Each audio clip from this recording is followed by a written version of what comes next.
Você busca a infelicidade sem perceber? Eu sou Yara Restini, uma mulher vivida, e estou aqui para ajudar você a conquistar a felicidade no amor.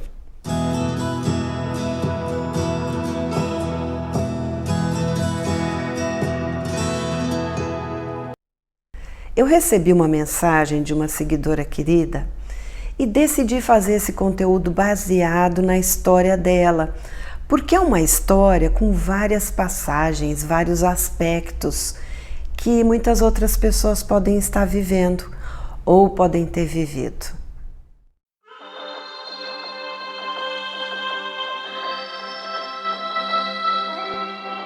Ela escreveu assim: minhas dores começam na infância. Eu tive um pai que eu não conheci, somente por foto e cartas que ele mandava para minha mãe. Estive casada por 25 anos e, infelizmente, sem esperar, eu fiquei viúva e, infelizmente, após a viuvez, eu fiquei sabendo de muitas coisas erradas que meu marido fez e que eu nem imaginava. Ele se suicidou em 2001. Desde essa data eu jamais encontrei quem me fizesse feliz. Sempre eu sou pouco para as pessoas. Sabe, eu não exijo nada. Eu só quero ter um companheiro para sair, para me divertir com ele e sermos felizes juntos. Eu trabalho, eu tenho como viver e não peço nada em relação a finanças também. Eu fiz a primeira tentativa após 3 anos de viuvez, que deu até BO e Maria da Penha, sem fazer nada de errado. Ele era psicopata e eu só fui perceber depois. E depois, em mais 2 relações que tive, eu fui trocada por outras e mais novas. Desisti e estou sozinha. Yara, uma vez eu fiz apometria, não sei se você acredita, e me disseram assim que, infelizmente, meu marido não encontra a luz espiritual, ou seja, ele não procura a luz porque o espírito dele fica triste se eu tiver alguém em minha vida.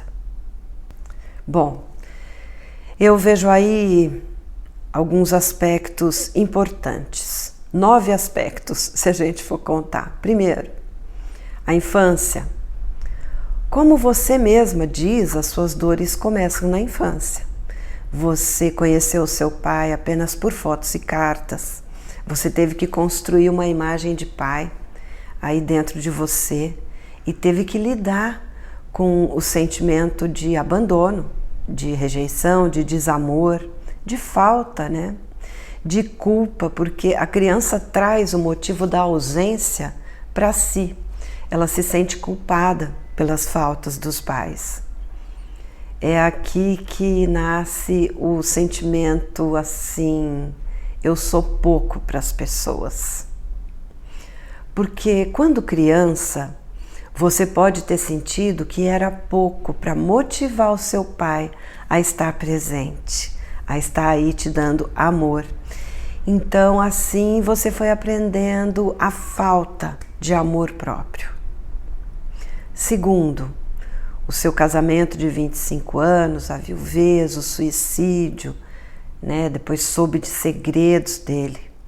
O suicídio é um tipo de morte com um impacto muito negativo sobre as pessoas que ficam, né? E pode ser muito devastador para essas pessoas. É um luto mais traumático ainda. Muitas pessoas precisam de ajuda de profissionais de saúde para superarem esse tipo de luto. É importante viver todas as fases do luto sem se atropelar, né? Antes de estar bem e pronta para partir para novas buscas de vida, tanto amorosas quanto outras que a pessoa queira fazer. Ela precisa estar inteira e bem, né? Ela tem que ter passado bem pelas fases do luto. As fases que a gente conhece, que a primeira é a negação, que é isso não pode estar acontecendo. Fase da raiva, porque comigo não é justo. a fase da negociação, que a pessoa procura uma alternativa, né, para voltar à normalidade. E negocia milagres, ou então ela negocia se pode ser diferente, se ela tivesse feito diferente, se não tivesse de repente deixado a pessoa fazer isso. A fase da depressão, que é quando a pessoa fica arrasada, e a fase da aceitação, né? É aquela que a gente fala, bom, eu não consigo lutar contra isso, eu preciso viver isso, me preparar. No caso de perdas por suicídio, as pessoas que ficam se sentem mais vulneráveis e desamparadas. O suicídio ele acarreta uma maior gama de sentimentos, apresenta situações distintas e delicadas para quem fica, né? Vem questionamentos extras, tipo, será que ele nunca me amou? Quem eu era para ele, né? Por que eu não percebi? Será que eu fiz o possível? Será que fui eu que causei? O que foi que faltou? Quanto que eu conheci realmente de quem se foi, né? Então exige de quem ficou muita energia psíquica para elaborar tudo isso, elaborar o luto. E as perguntas rondam a pessoa, elas buscam respostas das mais variadas formas. Talvez por toda uma vida a pessoa tenha perguntas para se fazer, né? E nesse caso ainda trouxe mais um agravante, porque existe também o sentimento de traição por coisas erradas que ele fez e que você nem desconfiava e que foram descobertas depois da morte dele. Isso dificultou a sua recuperação, porque além da perda dele por morte ter trazido as sensações subjetivas de insegurança, incapacidade, desproteção, trouxeram revelações sobre ele que produzem sentimentos do tipo: eu pensei que eu conhecesse ele e parece que eu não conheci em 25 anos juntos. Ou seja, eu não tive acesso real a ele durante todo aquele tempo.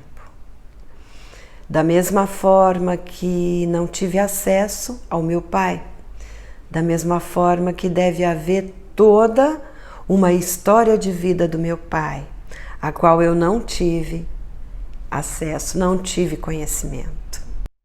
Aqui existe uma chance também de você perceber que você talvez tenha se relacionado com a pessoa que você imaginou que o seu marido fosse desde o início, quando você escolheu essa pessoa para se casar.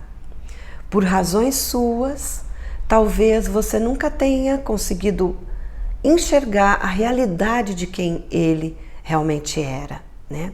Muitas pessoas se casam com a própria fantasia que criaram sobre o outro.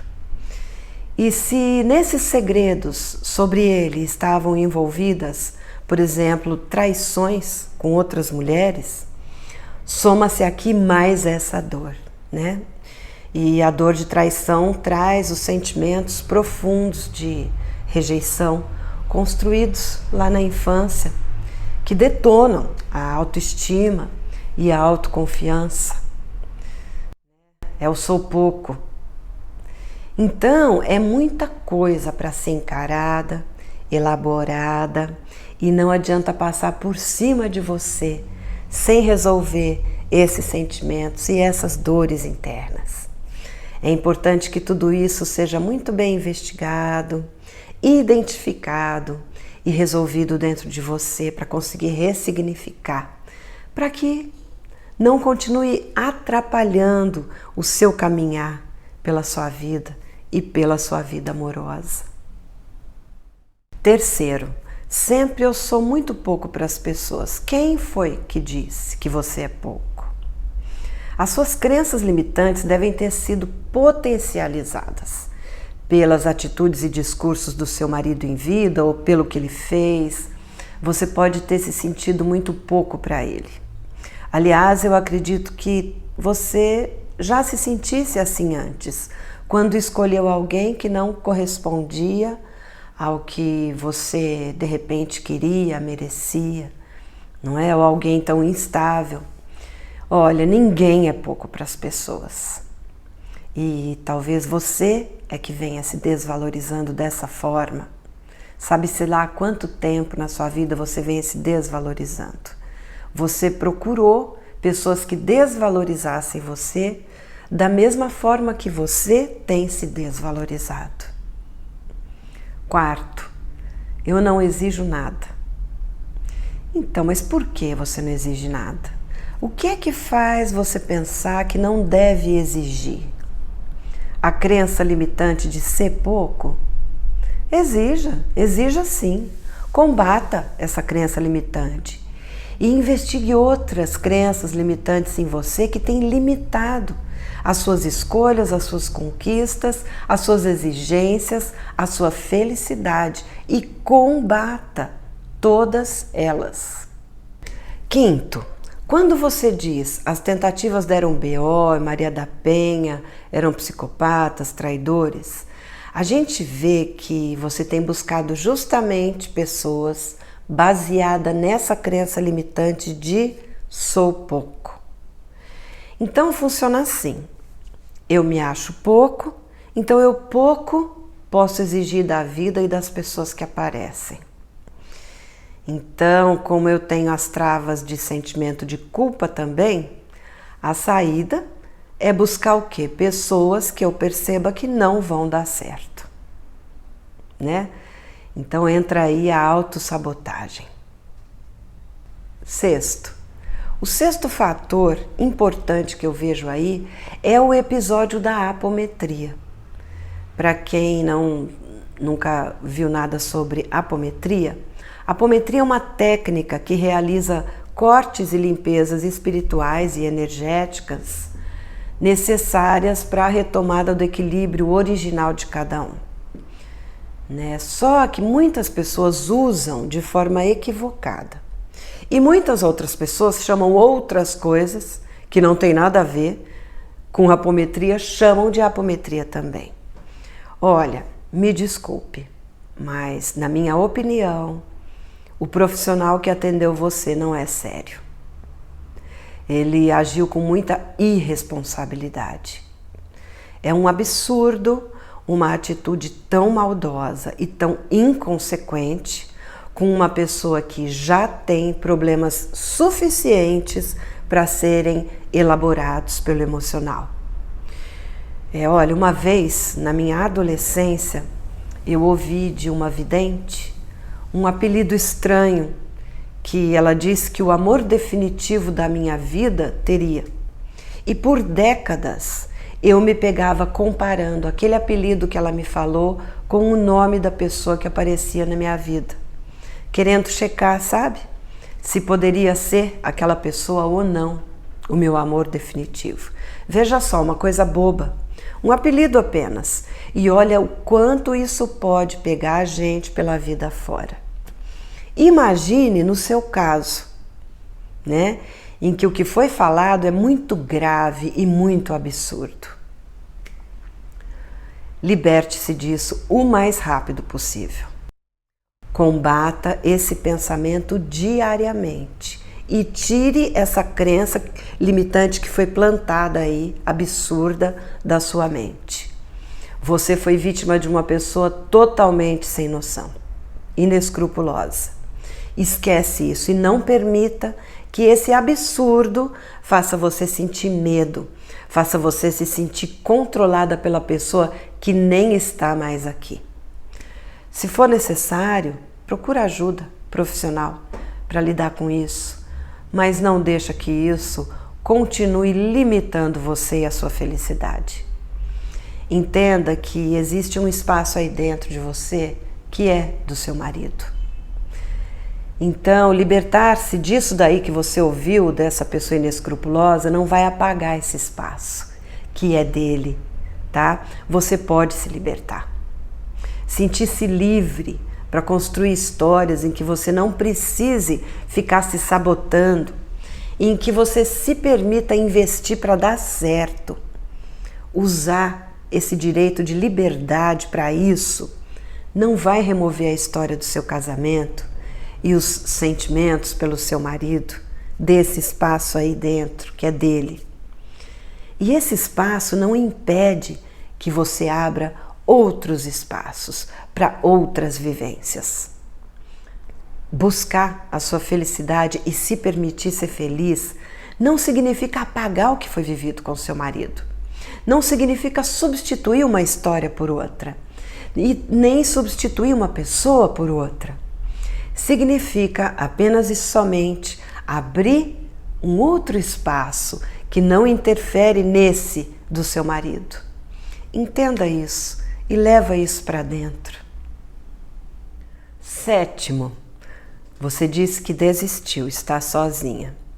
Uma forma que você encontrou inconscientemente de se sabotar, evitar ser feliz, foi pensar e sentir que por culpa dos outros você teve que desistir e ficar sozinha. Olha, a decisão de desistir e assim obedecer a essas culpas, medos e crenças foi jogada sobre os homens ruins que você veio escolhendo. Por que você faz isso? Porque assim fica mais leve a decisão, né? Não é culpa minha desistir, eles que me forçaram a desistir. Entenda que a decisão de desistir é de responsabilidade sua. E a decisão não precisa ser essa, tá? Essa decisão seria super acertada apenas se você estivesse com vontade de permanecer sozinha. Só que aí a 8ª coisa que eu vi lá, importante nessa história, é quando você diz assim: eu quero ter um companheiro para sair, para me divertir, né? E a gente ser feliz juntos. Então, se a sua vontade é ter alguém, para de jogar a responsabilidade dessa decisão de desistência em cima dos outros. E assuma a responsabilidade de passar a agir acertadamente pelo que você deseja, pelo que você sonha. Porque então esse desejo vai ficar reprimido, abafado? É um direito seu que você não tem se permitido. Você abafa o seu desejo com essa decisão de desistir, ao invés da decisão de modificar as suas estratégias. Eu acho melhor a segunda opção, né? Escolha se cuidar, resolver as suas dores, enfrentar os seus medos, as suas crenças, identificar e resolver todas as outras travas e, com isso, modificar suas ações e sentimentos sobre tudo isso. Começa pelo amor próprio e vai trabalhando as outras coisas. O amor próprio pode ser aprendido e cultivado em qualquer momento da nossa vida. Permita-se decidir abrir um infinito de possibilidades boas para a sua vida. Vejam como as nossas dores diversas fazem a gente produzir infelicidade na nossa vida. É por isso que é tão importante começar sempre pelo autoconhecimento, né? Começar sempre desvendando o que é que se passa dentro da gente. Então, é muito importante que essa perda esteja muito bem resolvida dentro de você, para que ela não fique atrapalhando o seu caminhar pela sua vida, né? E pela sua vida amorosa. 9, existe aí uma última coisa importante no meio de tudo o que você diz, que é: jamais encontrei quem me fizesse feliz. Fazer a gente feliz é tarefa para a gente mesma. Sabe por quê? Não existe ninguém no mundo que consiga preencher o buraco da nossa carência, resolver as nossas dores e travas internas. Não há ninguém que consiga oferecer exatamente as atitudes e gestos que a gente espera, que a gente pensa que vão fazer a gente feliz. Porque mesmo que o outro seja uma excelente pessoa e faça tudo, as nossas carências vão sempre criar mais e mais exigências. E a gente vai acusar o outro de não estar preenchendo esse nosso vazio. As exigências a serem feitas, as que você pode e deve e tem o direito de fazer, são o carinho, o amor, a afinidade, a autossuficiência da pessoa financeira, não é?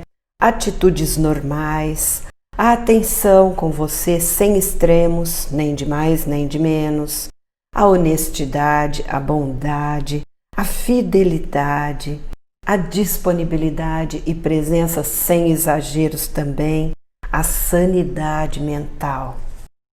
Certo? Mas as exigências infinitas da nossa carência e da nossa insegurança não levam a gente a se sentir amada.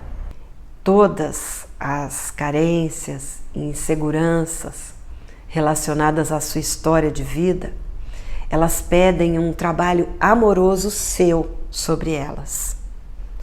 Em um relacionamento, ninguém preenche o buraco de ninguém. Ninguém consegue tampar o buraco existencial de ninguém. O caminho fica mais leve em um bom relacionamento porque juntam-se duas pessoas, apoiando a lida de cada um com o seu próprio vazio de carência para um caminhar mais leve em companhia de alguém que nos faça bem, não é? E que a gente faça bem a essa pessoa também. É por isso que tudo começa pela gente. Tudo começa pela gente mesma, pelos cuidados com a gente mesma, sempre.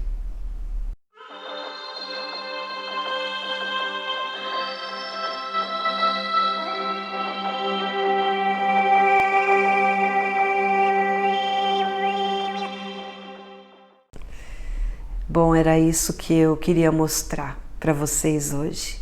Obrigada. E lembre-se, ame-se em primeiro lugar sempre. Você merece ser feliz e você vai ser muito feliz.